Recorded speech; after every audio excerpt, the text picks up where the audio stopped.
On a envie justement que notre client achète moins mais mieux.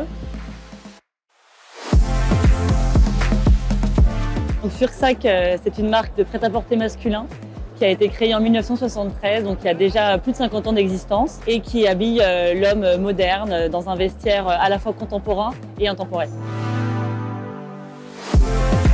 Le savoir-faire sur les produits que l'on réalise, le respect des hommes et des femmes qui travaillent soit chez Fursac, mais aussi des gens avec qui on travaille dans les usines, et puis une constante envie d'aller plus loin dans le progrès et dans l'innovation pour la mode responsable.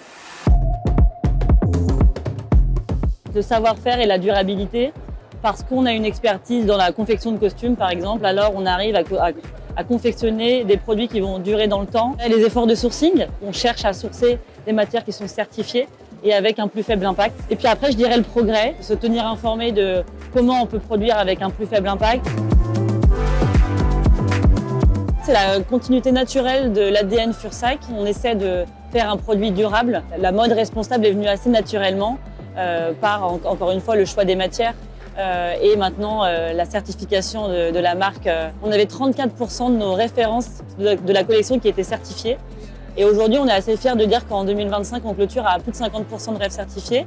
Donc c'est vrai que c'est un engagement de tous pour arriver à ces résultats et c'est pas toujours facile. Donc c'est un travail d'équipe et on en est très, très fiers aujourd'hui.